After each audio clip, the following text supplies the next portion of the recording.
کیوں؟ اس لیے کیونکہ اسلام کا حکم ہے، اسلام کی وجہ سے حضور کو مانتے ہیں۔ میں نے کہا نہیں نہیں، ہم اسلام کی وجہ سے حضور کو نہیں مانتے، حضور کی وجہ سے اسلام کو مانتے ہیں۔ رسالت، نعرہ رسالت، نعرہ رسالت، نعرہ رسالت۔ تیسرا سوال اسی لیے کیا جائے گا تاکہ یہ واضح ہو جائے۔ اس نے کہا میں مسلم ہوں، اب تیسرا سوال کیا ہے؟ حضور کے متعلق کیا کہا کرتا تھا کہ ان کی وجہ سے اسلام کو مانتا ہے یا اسلام کی وجہ سے ان کو مانتا ہے؟ یہ حد امتیاز، یہ حد فاصل، یہ آئسولیٹنگ فیکٹر، یہ ڈسٹنگوشنگ مارک کب منقع، کب واضح ہوتا ہے؟ جب جواب دیا جاتا ہے، جب وہ کہتا ہے مر کے پہنچا ہوں یہاں اس دلربا کے واسطے۔ وہ کہتا ہے انہی کے واسطے تو موت کو سینے سے لگایا ہے۔ تو کیسے کہتا ہے کوئی فرق نہیں ہے؟ تو کہتا ہے ہم اور مصطفیٰ کریم صلی اللہ علیہ وسلم میں فرق نہیں ہے، حضور ہماری طرح، ہم حضور کی طرح۔ میں تجھ سے پوچھنا چاہتا ہوں تو کیسے یہ دعویٰ کر سکتا ہے؟ تو آخر کس اعتبار سے حضور کی طرح ہے؟ تو کیسے حضور کی طرح ہے؟ تجھے فرق نظر نہیں آتا؟ تو اپنی عبادات کو دیکھ، تو اپنے انداز تکلم کو دیکھ، تو اپنی گفتار کو دیکھ، تو اپنے کردار کو دیکھ، اپنے چہرے کو دیکھ، یہ منہ اور مسور کی دال، تو اپنے چہرے کو دیکھ، ان کے چہرے میں سورج تیرتا ہے۔ حضور کے صحابہ فرماتے ہیں کأن الشمس تجری فی وجہہ، حضور کا حسن ایسا ہے کہ ان کے چہرے میں سورج تیر رہا ہے۔ تو کہتا ہے میں حضور کی طرح، حضور میری طرح۔ اپنی عبادت کو دیکھ لے، اپنی نماز کو دیکھ لے، تو اپنے کلمے کو دیکھ لے۔ تو کلمہ پڑھتا ہے لا الہ الا اللہ محمد الرسول اللہ، حضور کلمہ پڑھتے ہیں لا الہ الا اللہ انا رسول اللہ۔ تو کلمہ پڑھتا ہے اللہ کے سوا کوئی معبود نہیں، محمد اللہ کے رسول ہیں۔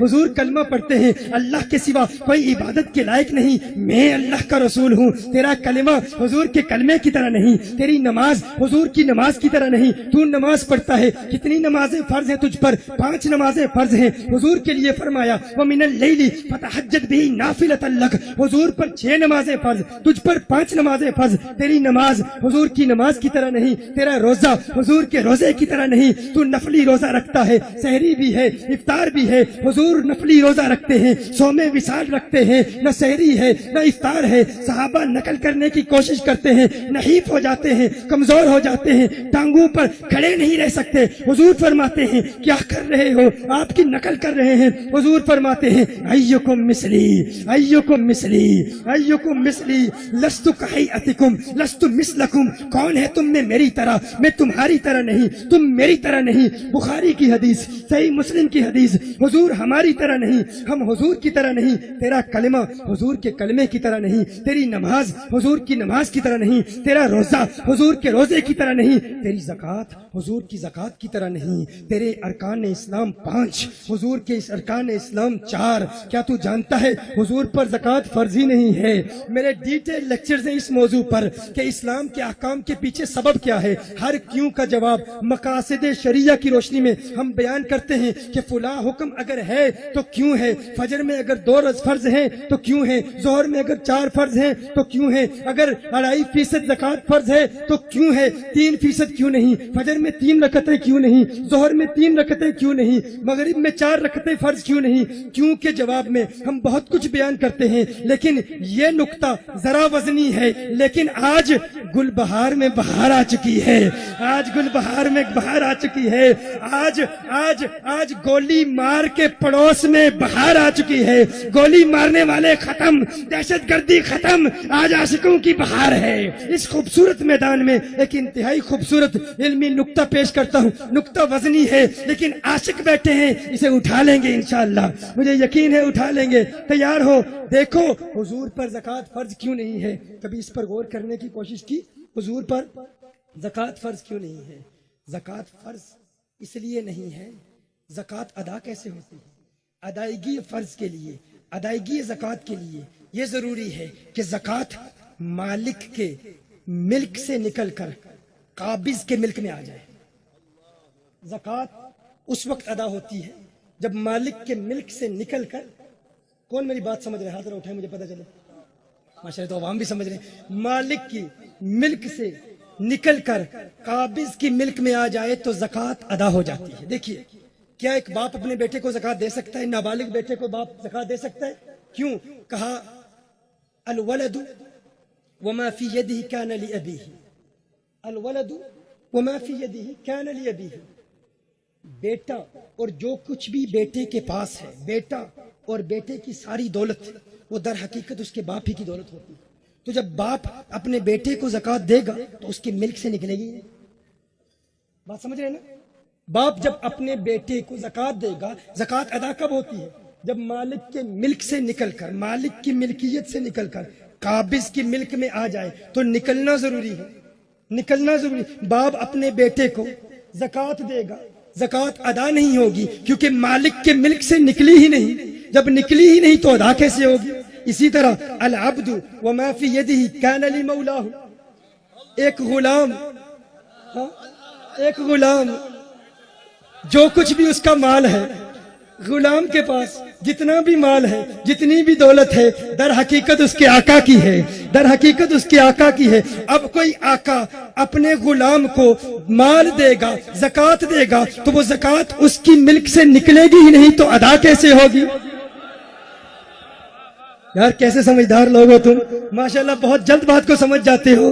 تمہیں پتا ہے آقا اپنے غلام کو زکات دے ادا نہیں ہوتی، غلام بھی اس کا مال بھی اس کا، آقا پر زکات فرض اس لیے نہیں ہے، ادا کریں گے تو کس کو ادا کریں گے؟ ساری کائنات آقا کی غلام ہے۔ نعرہ رسالت، نعرہ رسالت،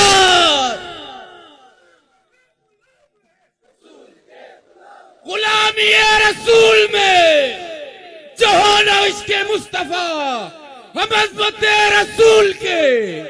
پتا چلا ان پر زکات فرض ہی نہیں، تیرا کلمہ آقا کے کلمے کی طرح نہیں، تیری نماز آقا کی نماز کی طرح نہیں، تیرا روزہ آقا کے روزے کی طرح نہیں، تیری زکات آقا کی زکات کی طرح نہیں۔ تو اپنی اولاد کو دیکھ، اپنی فیملی کو دیکھ، تو اپنی ازواج کو دیکھ، اپنی زوجہ کو دیکھ، اور آقا کی ازواج مطہرات کو دیکھ، وہ تو امہات المؤمنین ہیں۔ ان کے لیے ارشاد فرمایا یا نساء النبی لستن کاحد من النساء، ہے میرے محبوب کی ازواج مطہرات تم عام عورتوں کی طرح نہیں۔ میں کہتا ہوں آقا کی ازواج مطہرات اگر عام عورتوں کی طرح نہیں تو آقا عام انسانوں کی طرح کیسے ہو سکتے ہیں؟ ارے تیری زوجہ آقا کی ازواج مطہرات کی طرح نہیں۔ تو اپنے آپ کو دیکھ، اپنے جسم کو دیکھ، اپنے اعضاء کو دیکھ، اپنے ہاتھوں کو دیکھ، اپنی انگلیوں کو دیکھ، اپنی آنکھوں کو دیکھ، اپنے تھوک کو دیکھ، ذرا تھوک کر دیکھ۔ تیرے تھوک کو جو دیکھے گا نفرت محسوس کرے گا، کراہت محسوس کرے گا، متنفر ہو جائے گا۔ تیرے تھوک پر کوئی تھوکنے کے لیے تیار نہیں۔ اور آقا کا لعاب دہن کیسا ہے، میرے آقا کا لعاب دہن کیسا ہے؟ حضرت سعد بن معاذ کو زخم ہوتا ہے، آقا کا لعاب دہن زخم پر ملتے ہیں، شفا یاب ہو جاتے ہیں۔ ان کے لعاب دہن سے لوگوں کو شفائیں ملتی ہیں۔ تیرے تھوک پہ کوئی تھوکنے کے لیے تیار نہیں، پھر بھی کہتا ہے وہ میری طرح ہے۔ تو اپنے خون کو دیکھ لے، تیرا خون نجاست غلیظہ ہے، کپڑے پر لگ جائے نماز ادا نہیں ہوتی۔ عبداللہ بن زبیر رضی اللہ تعالیٰ عنہ نے آقا کا خون مبارک چوس لیا تھا، اور حضرت مالک بن سنان رضی اللہ تعالیٰ عنہ نے آقا کا خون مبارک چوسا۔ صحابہ دیکھ رہے ہیں کہاں تھوکیں گے، کہاں تھوکو گے؟ کہا آقا کا خون ہے، اسے تھوک نہیں سکتا۔ کہا کیا کیا؟ کہا نگل لیا۔ آقا نے ارشاد فرمایا اب جسے دنیا میں جنتی کی زیارت کرنی ہے اسی کو دیکھ لے، اسی کو دیکھ لے۔ میں کہتا ہوں جس کے کپڑوں پر تیرا خون لگ جائے، نجاست غلیظہ ہے تیرا خون، اگر تیرا خون کسی کے کپڑے پہ لگ جائے، اگر نماز پڑھتا رہے، اگر اس نجاست کی حالت میں مستقل نماز پڑھتا رہے تو نماز کی توہین ہے، اور جو نماز کی توہین کرے جہنمی بنے۔ تیرا خون نمازی کو جہنمی بنا دیتا ہے، ان کا خون جس کے جسم میں چلا جائے وہ دنیا میں ہی جنتی بن جاتا ہے۔ لبیک لبیک لبیک یا رسول اللہ، لبیک لبیک لبیک یا رسول اللہ، لبیک لبیک لبیک یا رسول اللہ، لبیک لبیک لبیک یا رسول اللہ۔